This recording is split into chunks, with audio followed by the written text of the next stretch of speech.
Area எனக்கு ஒன்றும் புதுசு கிடையாது. 1984 இதே வள்ளியூரில் நான் ஒரு இன்ஸ்பெக்டர் ஒரு கம்பெனியில் இருந்தேன். நல்லா TNK 787 கூந்தக்குளம் பண்ணையார் காரைத்தான் விலைக்கு வாங்கியிருந்தேன். இந்த ஏரியாலாம் சுற்றுவேன்.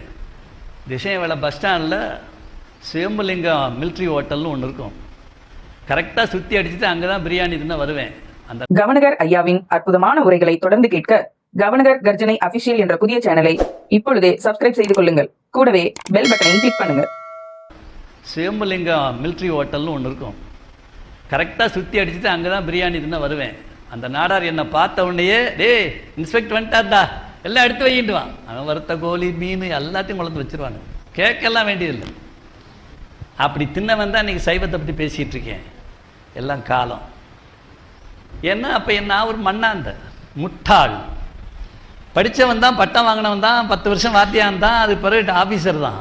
ஆனால் முட்டாள். ஏன்? கடவுளை பற்றி நான் படிக்கவில்லை, அவனுடைய சிஸ்டத்தை நான் படிக்கலை, யூனிவர்ஸை பற்றி எனக்கு ஒன்றுமே தெரியாது, என்ன அட்மினிஸ்ட்ரேஷன் இங்கே நடக்குதுன்னு தெரியாது. இதெல்லாம் தெரியாமல் நான் வாத்தியானாக இருந்து என்ன பிரயோஜனம், ப்ரொஃபஸராக இருந்து என்ன பிரயோஜனம், IAS இருந்து என்ன பிரயோஜனம், IPS இருந்து என்ன பிரயோஜனம்? அதுக்கு தான் இப்படி பிரயோஜனம் இல்லாத எவனாக இருந்தாலும் சரி நான் தாறுமாறாக கிரிட்டிசைஸ் பண்ணுவேன். நான் அப்படி வாழ்ந்தவன் தான். இதே ஏரியாவில் சுற்றுறவன் தான். நான் சைவமாக இருக்கிறதுக்கே காரணங்கிற ஒரு பண்ணையார் தான்.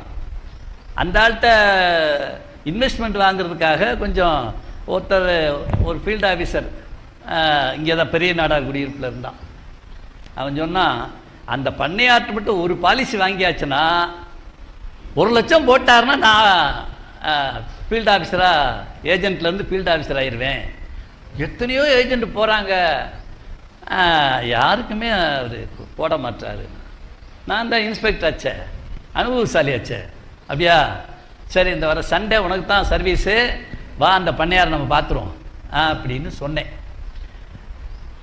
இப்போ இந்த ஏரியாவில் பெரிய நிலச்சி வந்தார், நல்லா தென்னந்தோப்பு எல்லாம் பெரிய அளவில், உள்ளுக்குள்ளே எல்லாம் கிண்ணி கோழி, மயில், மானு எல்லாம் உள்ள தெரியும். இந்த மாதிரி பெரிய பண்ணை வடக்கங்குளம் போகிற வழியில்.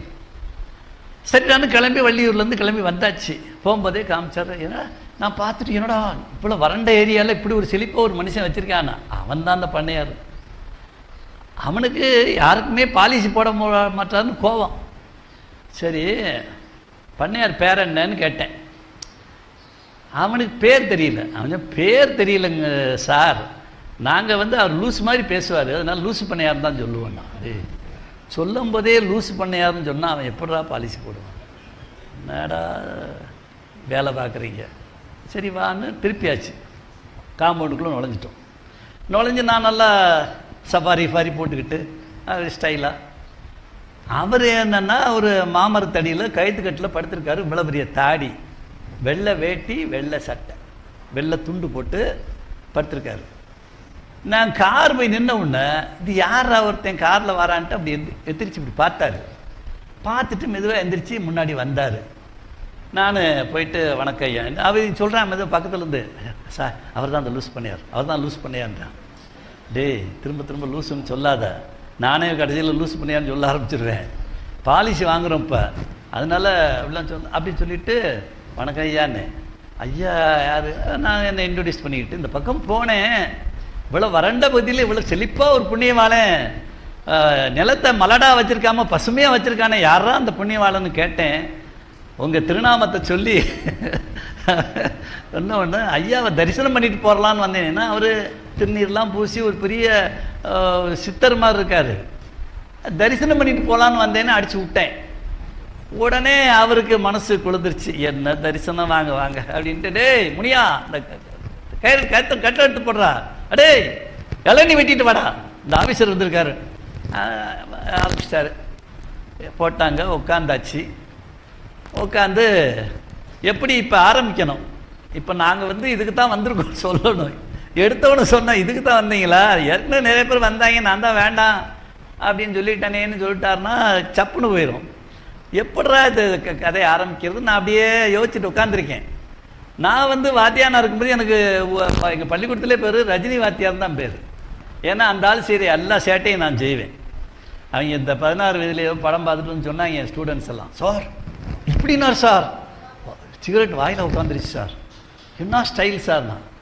நான் சொன்னேன், டே இதெல்லாம் ஒரு ஸ்டைலாடா, உங்கள் சார் வந்து சிகரெட் குடிக்க மாட்டேன், அதனால உனக்கு தெரியாது, ஆனால் இந்த ஸ்டைலெல்லாம் எனக்கு செய்ய தெரியாதுன்னு நினைக்கிற, கொண்டாட அந்த சாக் பீஸன்னு சாக் பீஸை கொண்டு வந்தேன். பார்க்குறானுங்க அப்படி 60 பயலுங்க, இப்படி வச்சேன் சாக் பீஸ், இப்படி வச்சுட்டு அப்படின்னு சாக் பீஸ் ரவுண்ட் அடிச்சுட்டு வந்து வாயில் உட்காந்துச்சு. இது எப்படி இருக்குன்னு, சார் இது ரொம்ப சூப்பர் சார்னா. டேய் யாரையும் பார்த்து ஆச்சரியப்படாது. திருவள்ளுவரே சொல்லியிருக்காரு, ஆச்சரியப்படாத. ஆச்சரியப்பட்டேன்னா உன் அறிவு கம்மின்னு அர்த்தம். உனக்கு பிரச்சனைகள் வந்தால் உன்னால் தாங்க மாட்டேன். எதையும் பார்த்து அப்படியே பயங்கரமாக கொஞ்ச நேரம் சிரிச்சுக்க, ரசி, ஆனால் ஆச்சரியப்படாது அப்படின்னு அறிவுடைமையில் சொல்லியிருக்காரு. அப்போ அதுலேருந்து இந்த பசங்க சொல்லிட்டானுங்க, என்னோட ரஜினிகாந்த் எங்கள் சார் அப்படி தட்டினார்னு போய் சாக் பீஸை வாயில் எல்லோரும் ரஜினி வாத்தியார்.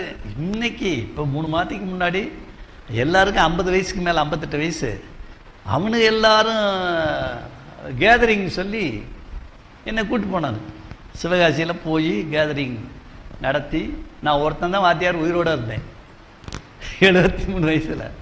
மற்றவன் போயிட்டாங்க, மற்ற வாத்தியாங்க எல்லாம் போயிட்டாங்க. அப்புறம் அவங்க எல்லாம் ஒரு 7-8 பேர் சேர்த்து போயிட்டானுங்க. மிச்சம் இருக்கவனெல்லாம் வெளிநாடுகளில் இருக்கவெல்லாம் இதில் பேசினானுங்க. மற்றவெல்லாம் நேரில் வந்து புருஷன் பொண்டாட்டி பேரன் இப்படி வந்தாங்க. வந்து பிரமாதமாக விழாவில் நடத்தினாங்க, பெரிய பெரிய பரிசுகள்லாம் கொடுத்தாங்க.